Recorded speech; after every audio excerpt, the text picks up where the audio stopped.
This video is about the phenomena of transference. One of the dangers that all counselors face is transference. That is where the counselor themselves doesn't just become part of the solution, but actually part of the problem because the people see him differently. It's easy during the close, intimate situations that come up during counseling to be seen as a father figure or even as a potential lover.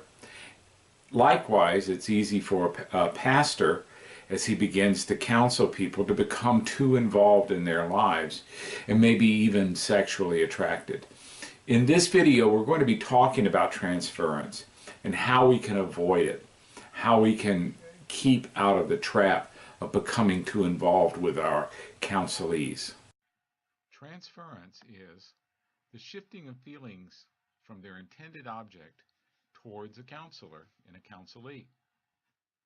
This happens to ministers, counselors, and therapists all the time. In this video, we're going to be talking about three different kinds of transference. First of all, we're going to talk about negative transference. That's the feelings of negativity, of hatred or disgust that get directed towards a counselor or minister by a counselee. Positive transference is the feelings of affection, especially sexual nature, that focus on a counselor or minister. And then there's codependency, which is an unhealthy dependence towards a counselor or minister.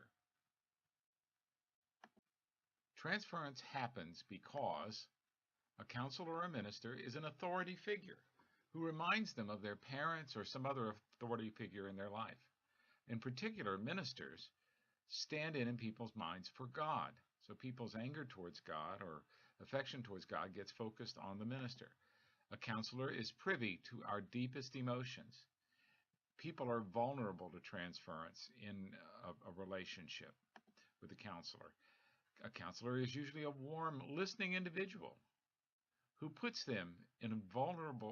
himself in a vulnerable position with his counselees. First, let's talk about negative transference. Negative transference is, as we said before, feelings of anger or hatred towards the minister or counselor. Examples and signs of it include missed or late appointments. People become passive aggressive. Hostile actions or behavior towards the minister or the counselor.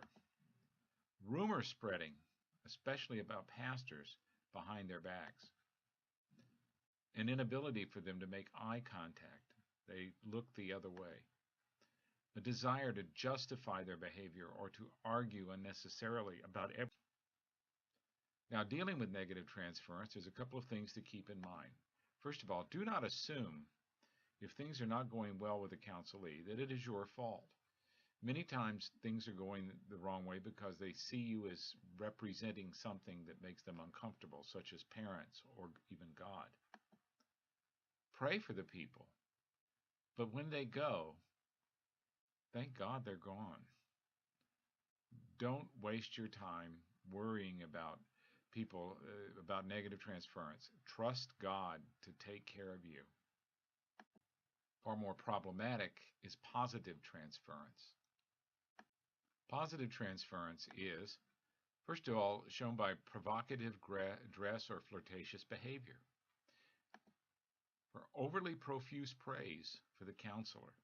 It's one thing to be praised by a counselee, but when it gets too much, something is wrong.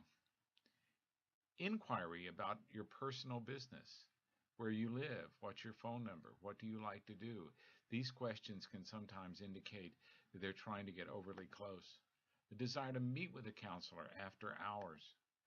Personal phone calls that don't have to do with their problems, but are flirtatious or cute.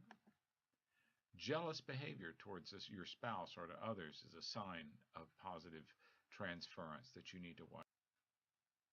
Now, also along with that is codependent behavior. Codependent behavior is not necessarily sexual, but codependency is an addiction to a person or group who they believe will solve all their problems. Codependency makes unrealistic demands upon our time and our personal space as counselors.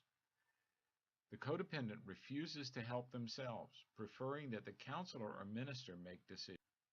Signs of codependency include calls at all hours of the day or night, making unrealistic demands on our time, seeking advice on issues outside of the scope of counseling. For example, what kind of car should I buy, or what should I have for dinner?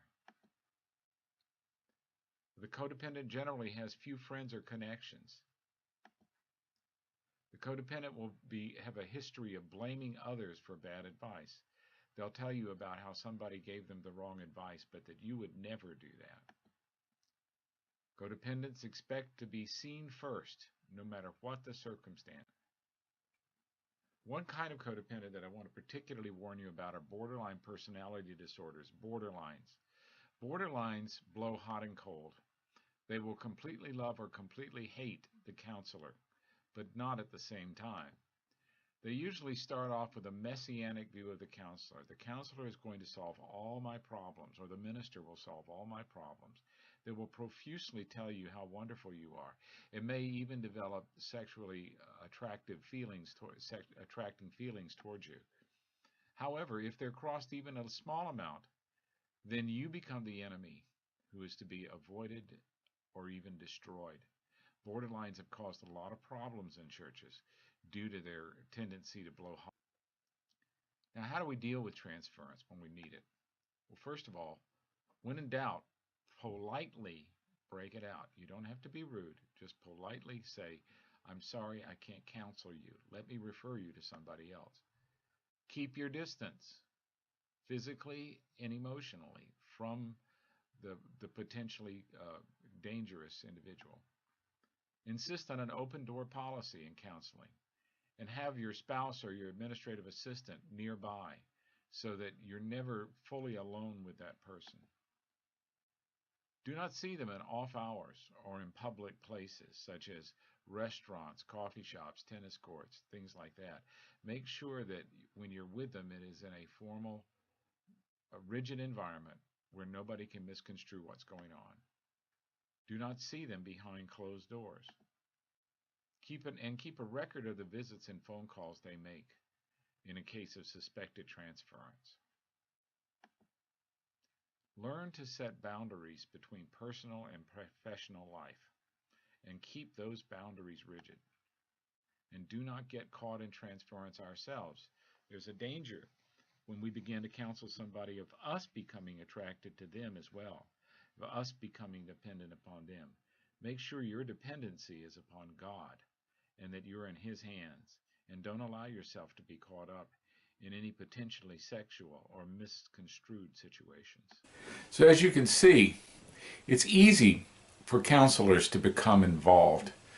Just make sure that the wall is always there.